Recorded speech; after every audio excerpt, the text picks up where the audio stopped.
Hi, Tasha. Welcome to the Integrative Health Coach Success Podcast. Hi, Julia. How are you?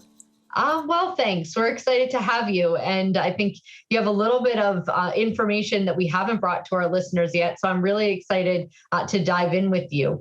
What I would love to do to start first is, could you give our listeners just a little background on what you're currently doing in your practice right now, how you're using your IHP certification and what you're currently doing? Sure, I would love to. So my practice is called Gut Check Integrative Health. So people that have ever heard the term gut check, it's kind of a state where you're deciding what to do or how to evaluate how you are. So when I think of gut check, it's like, all right, I'm thinking about my health now. I think I need to check it out and dive a little deeper into what's going on. And it's also, am I tough enough to deal with this?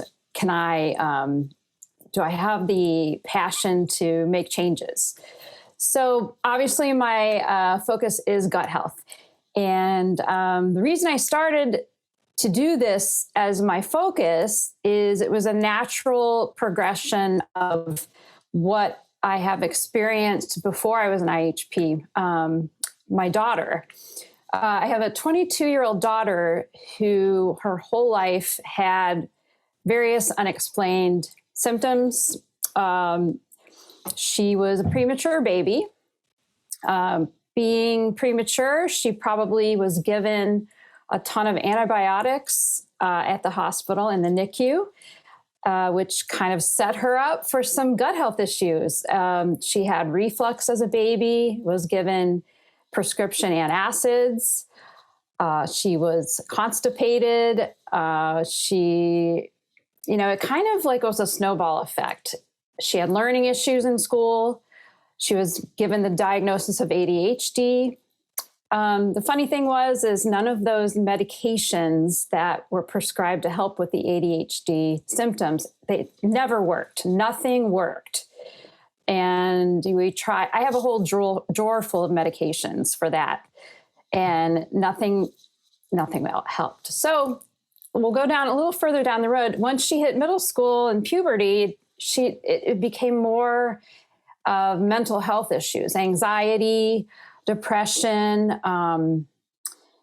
Hope she doesn't mind me sharing, but I won't share everything actually, because she may listen. But there were definitely, those were some rough times for her. And then leading up to graduating from high school, that is when it kind of all came together, where she was really bloated. She looked pregnant. And anytime I had gone to a doctor, they would just say, well, her labs are normal. I mean, we've all heard this. We can all relate to this story. Her labs are normal. Well, yeah, her tummy's a little distended, but, maybe just take some Miralax. She's probably constipated. It was frustrating. And all throughout her childhood, I had taken her to therapists. I had taken her to some alternative type treatments. I had taken her to biofeedback, tapping, just a variety of different avenues, because I was always interested in those types of things that you could do that beyond what your doctor's office could provide. Mm-hmm. So then I was like, all right, this is ridiculous.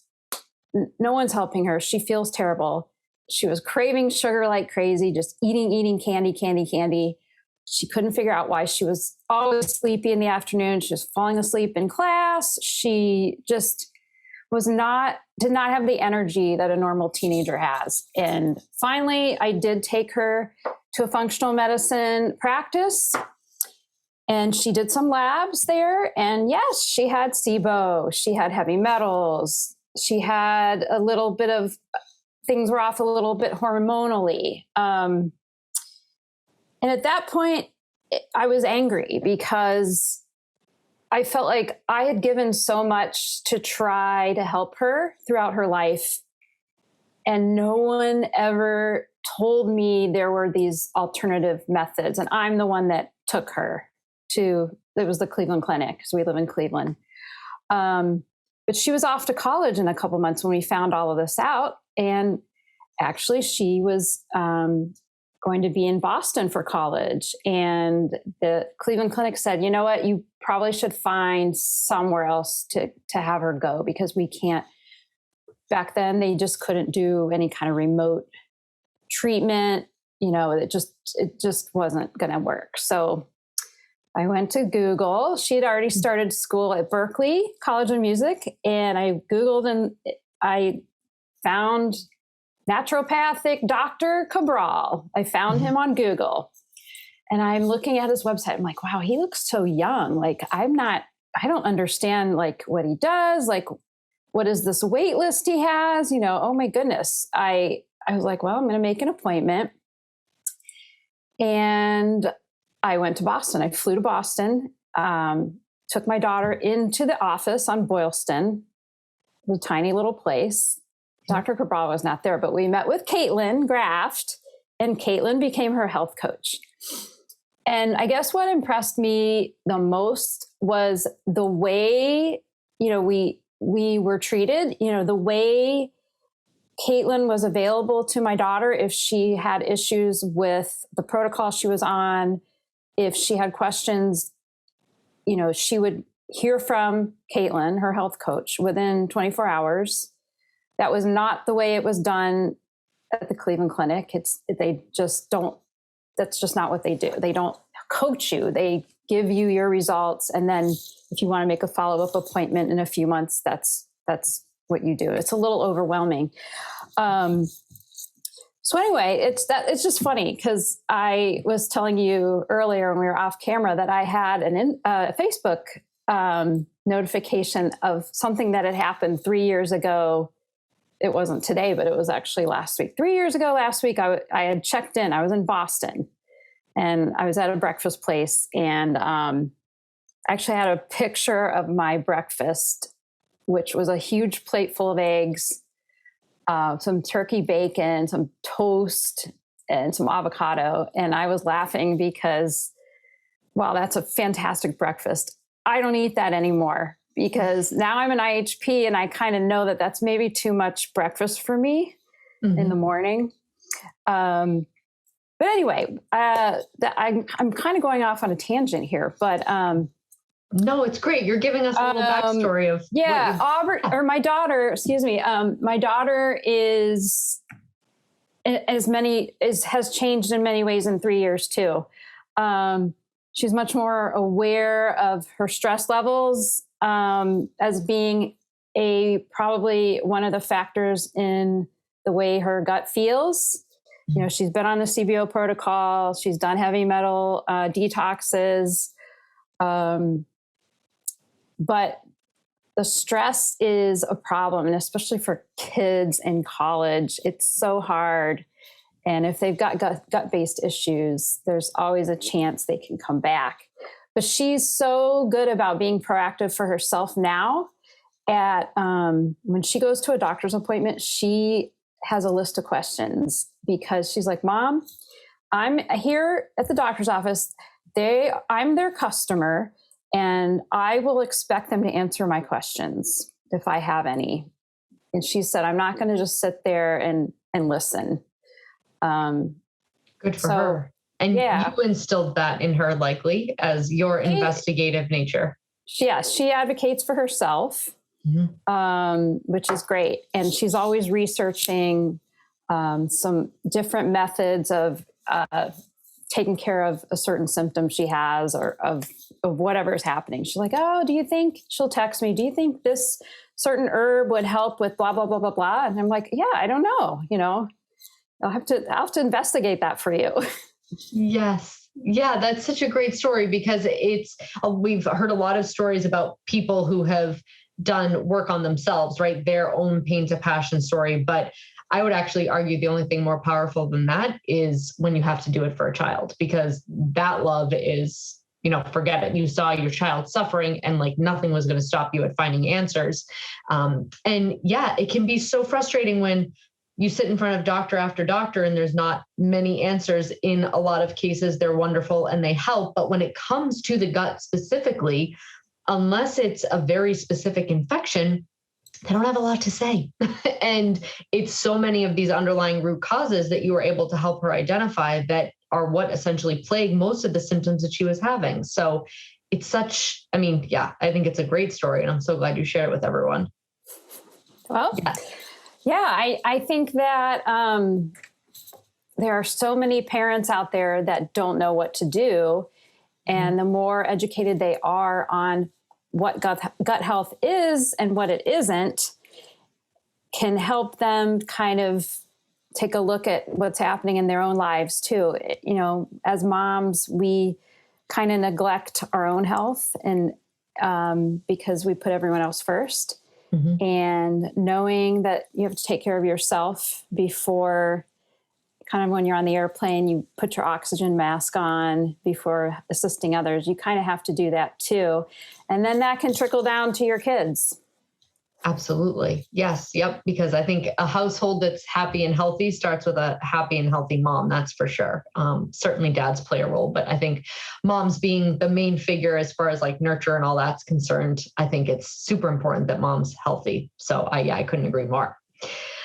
Okay, so can we switch focus a little bit to your, what I would love, because this is something we haven't talked about yet on this podcast. You're a successful IHP, you're running a practice. We're going to talk about the live workshop that you're going to be launching in January, a little bit towards the end of the show. But there's a lot of things that you wish you kind of had known before you started your practice. And there's a few of those kind of logistics. If you could name some of those things, the stuff that you wish you knew with our listeners, and then we can talk about maybe how you troubleshot it or solved it. Yeah, sure. You know, going through IHP 1 and 2, I was so excited to start sharing what I had learned with everyone. And first and foremost, I did not realize how much effort it would take for me to get on Instagram or Facebook and talk to people. Like I used to share photos and, you know, of my things I do, but I have a teaching background. So I was teaching in first grade and second grade, and I was a reading specialist. I had not learned about promoting myself or my business. I had no idea how to do that. I did not know all the tricks of Instagram, and I still am learning because they're changing all the time. So I guess the first thing was I didn't realize how important that was going to be to the success of my practice. I just kind of was like, yeah, I'll get some clients and then, you know, we'll see what happens. And maybe I'll get some more after that because they'll refer people. But really, you have to get out there. And even if you hate it, you've got to get on camera. You've got to talk. You've got to be confident in what you're saying. And it's not going to be perfect, but you just have to, embrace the social media. I'm sorry to say, you really do, because that's the way it is now. So that was one thing. Another thing was I'm not like a spreadsheet girl. I don't know that businessy side of keeping track of things, you know, records and client information. I was just thinking, just put it all in Google somewhere or Dropbox, you know, it'll be in there.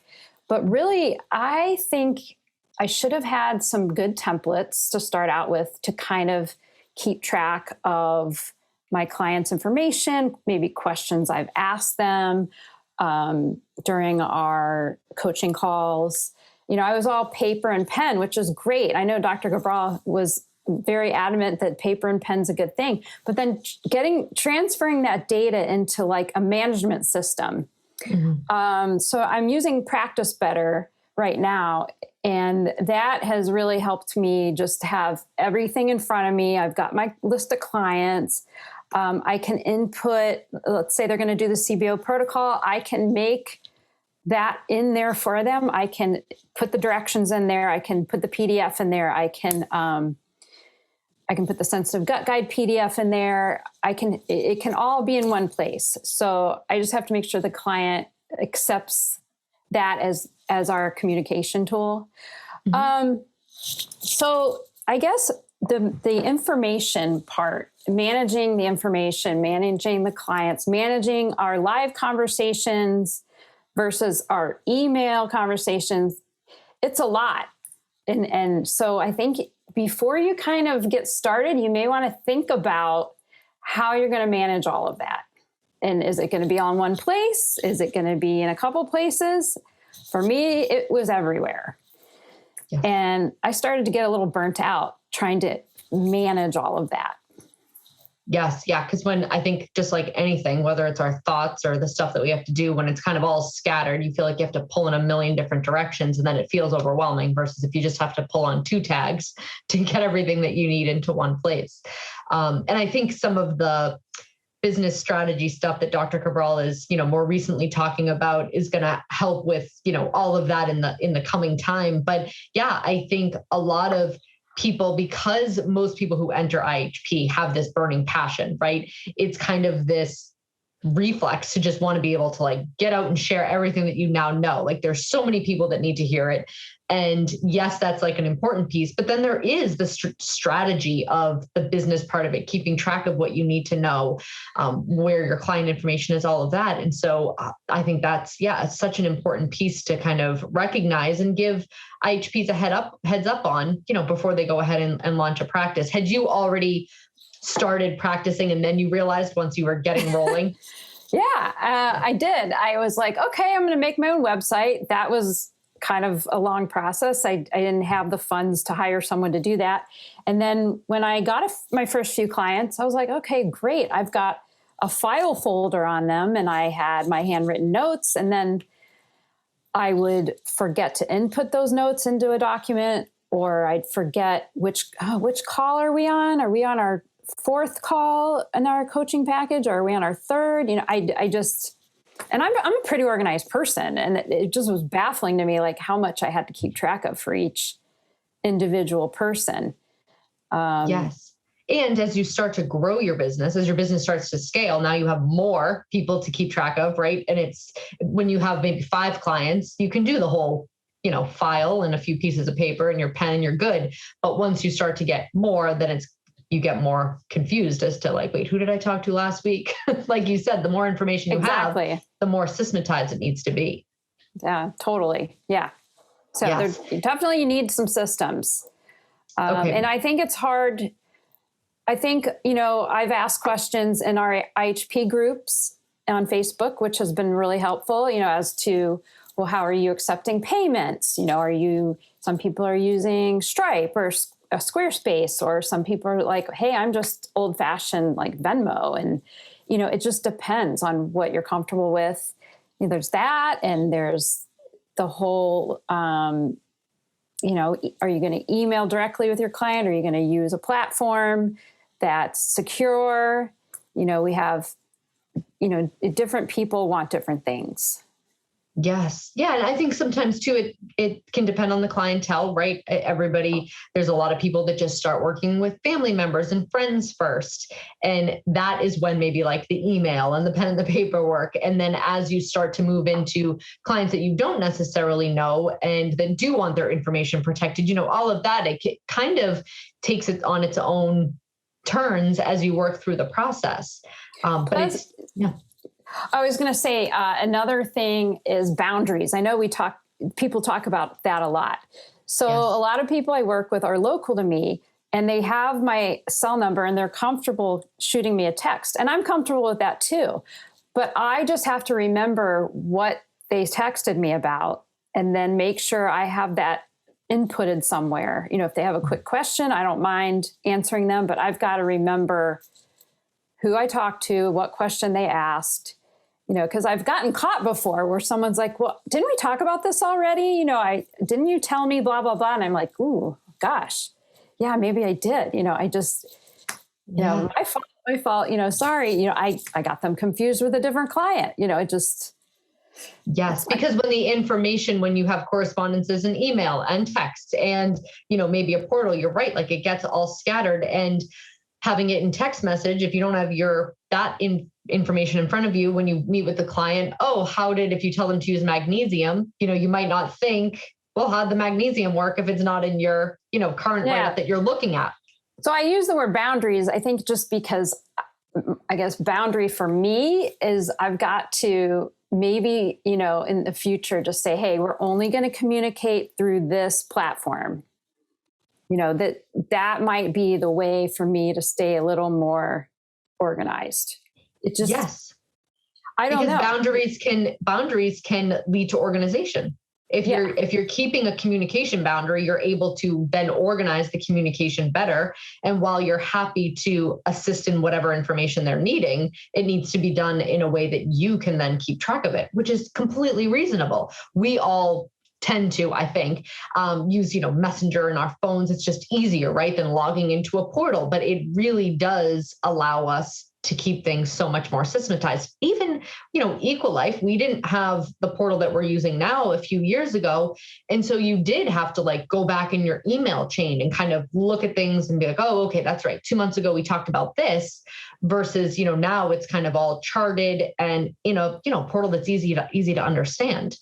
Yeah, I think when my daughter came to Dr. Cabral's office, Caitlin was just emailing, using regular email. I don't think the portal existed 3 years ago. So that's new, pretty new. Yes. Yeah. And for the same reason, we realized, okay, this is not as effective as this. And as a clientele base grows, you need to kind of, shift with what the needs are to better serve the clients. Yeah. And I was going to say, plus, the client needs to know where the information is. Right. If they're looking in an email for a document that I sent and they can't find it, then they'll ask for it again and I'll have to resend it. Whereas if everything's in some kind of management system, they have one place to go for everything, then that's better for them.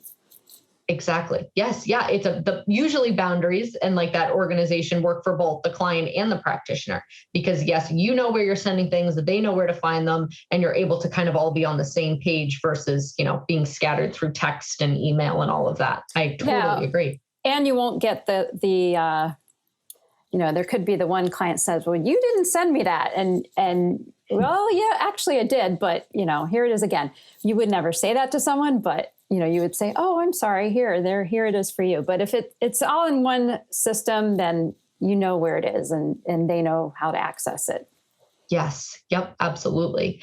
So if you had to kind of we've kind of touched upon the, breakdown of where things go and, the communication, keeping boundaries and organization around that. And what was the name of the planning better, patient better? What was the? Oh, it's practice better. Practice better. Okay. I knew I wasn't going to get it right. What's kind of your number one tip out of all of that? If you kind of had to condense it, is it kind of making a system and keeping the boundaries and all of that? Or do you have any other, kind of words of wisdom in that sense? That the main one is getting your information together in a way that's manageable for you, keeping records and of emails and phone calls or texts. But I think expect to set aside more time than you imagined for social media, emailing, your subscribers. There's a lot more to it than just, knowing what you know. And also don't assume that people that you're interacting with know what you're talking about, because sometimes I assume they know, oh, this is what gut health is. They just think it's about eating healthy or having a salad. I just think we have all this knowledge now that we've gone through this and we love to talk about it, but some people still just don't know. So, and I'm not saying you need to dumb down what you're saying, but you've got to find a way that it's kind of relatable to people. And I struggle with that a little bit. I've got to figure out how to talk to people where it doesn't sound too sciencey sometimes. It's got to be very basic. Yes. And not basic in, a negative way, but just basic in a way that it it doesn't kind of turn someone off or feel too overwhelming. I find that sometimes the more sciencey and in-depth something can feel to someone who doesn't really know what you're talking about, the more they kind of get overwhelmed and like, oh my God, if the information's this overwhelming, I can only imagine what the plan's going to be like. Whereas sometimes they just need to hear like, here, this is what's wrong. And sometimes I review labs with clients who I can tell are super sciencey and they want to know the ins and outs and it's not going to overwhelm them. And then other times it's really easy to identify the clients that like, it's just going to be too much and they need the basics and you're going to, give it to them in a palatable way. Right. So actually, kind of to follow up what I just said about that is I'm actually creating a group coaching course that's starting in January called the Happy Gut Boot Camp. And this is a kind of a Kickstarter gut course kind of to educate people about gut health, letting them know that stress can contribute to their gut health, how, what was I going to say? How their mindset contributes to their gut health and how certain things in their home environment can contribute to their gut health as far as drinking filtered water, not using aluminum baking pans and cooking items, no aluminum foil when you're cooking, and just the antibacterial sprays that they use, we need to, kind of get them away from that. I just think there's a lot of information out there on gut health right now. And I think people would benefit from learning some basics first about it. And then maybe later, if they think, I really need some more in-depth work, maybe some labs, down the road, they can have that option. But just kind of give people a start. Yes. Because we know the gut impacts our health of our body, our mind, our hormones, our immune system. We all know that because we think about it every day, I think. At least I think about it every day. Yes. And like you said, most people who we're trying to educate, reach, help, don't have the level of expertise that we have. So like if we talk to them in this like big IHP, way, sometimes it doesn't always resonate. And just paring it down to like a simple workshop that explains these are all of the things that you could be doing. I always say you can change the things that you have to do anyway, right? Everybody's going to cook. Everybody's going to drink water. Everybody's going to breathe air. Everybody's going to eat. If you can change the way that you do all of the things that you have to do anyway, you're still doing them. You're just doing them in a way that it's actually making your body healthier rather than kind of moving you, closer to being unhealthy. And educating people on that can make such improvements, right? You might say you have 20 people in your workshop, just by doing the things that you suggest, 10 of them, their gut feels great. And then the other 10 maybe need testing, right? There's more exactly. Yeah. So it's kind of supposed to reach the people that maybe just need a little adjustment in their lives. And then hopefully those adjustments will filter down to their children, and their partner and other family members. Yes. And as we're talking about off camera too, when women partake in this, right, especially if they're moms, they tend to take care of themselves better. Healthier, better mindset of a mom certainly translates to children. And then they're able to, like you said, implement it with the rest of the family. And it can make a huge, trickle down effect. Yeah. And I know I have a younger sister with 3 young kids. And I know that she gets overwhelmed when anyone suggests to her, like, don't give them foods with artificial flavors or dyes in them. And she gets so overwhelmed about that because she's like, I don't know how to start getting rid of that stuff. She gets really flustered. And I feel like, okay, I hear you. So even just that statement to her makes her just kind of shut down. Like, I don't want to hear anymore. Mm-hmm. But I think if you can present some information in a way that is a little more, like, gradual changes, maybe just start looking at labels, maybe don't buy that particular item at the store anymore. And maybe, substitute it with something else. It just kind of. Yes. And educating people, like, right. You're an educator by nature. It's what you started. It's a passion.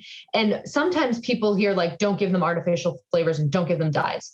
And they're like, well, why? And what am I supposed to do about it? But if you kind of educate them on the why and some alternatives, then it doesn't sound so scary, right? Like, okay, so am I just supposed to feed the kids fruits and vegetables? That's it? They're not going to eat that, like it's, well, but they already like their X, Y, and Z. What am I going to switch it out to? And why does it matter? And what's going to happen if I don't, right? Yeah. Those are healthy swaps. Instead of the fruit gushers, maybe there are some organic, natural fruit snacks you can buy. That's something that comes to mind.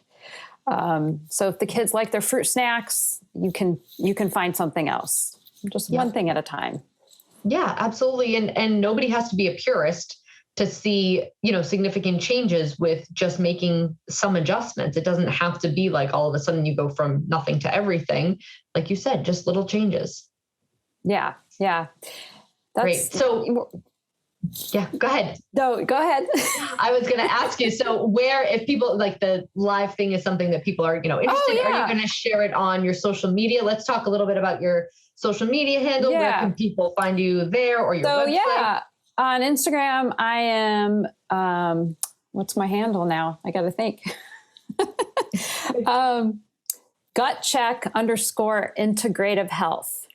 Okay. And so, I've been actually starting to talk. I'm doing a webinar the 29th, and then I have a couple other dates. So if anyone wants to sign up for my free webinar, it's mainly about bloating and gas and how it's not always food related. So I'm hoping that people that come to this free webinar will learn that it's could be due to stress. It could be due to other factors that they haven't thought of, and how they're eating. Are they eating standing up? Are they scrolling through their phone? Are they, eating too fast?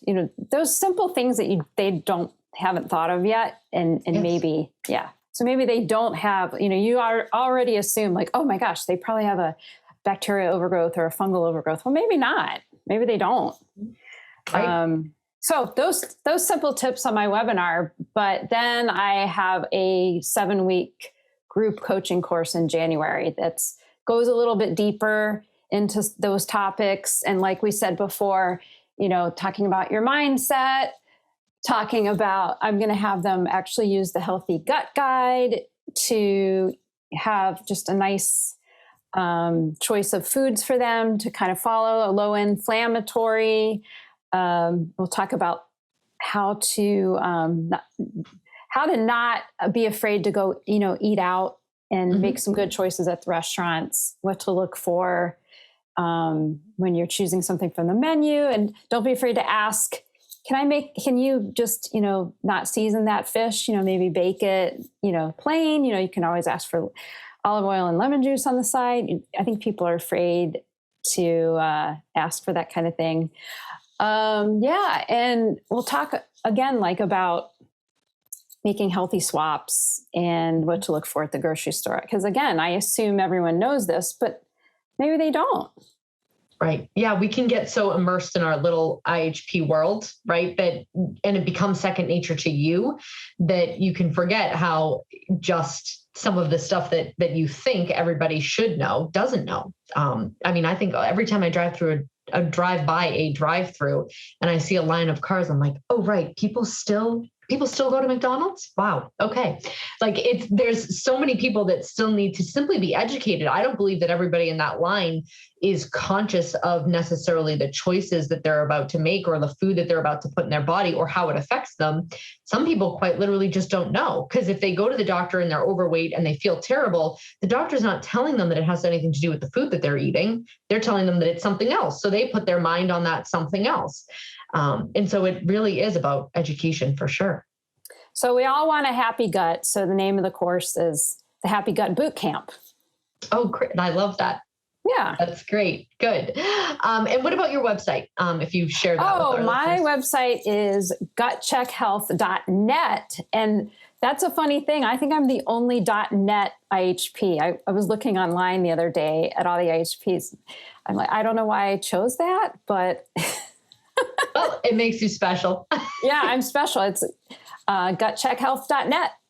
Okay, that's great. Thank you so much for being a guest on the Integrative Health Coach Success Podcast. This was a fun and very informative conversation. Thank you so much, Julia. I enjoyed talking to you. Yes, same I'm here. laughing now. I don't know why I'm laughing. It's good because we had fun. Yeah.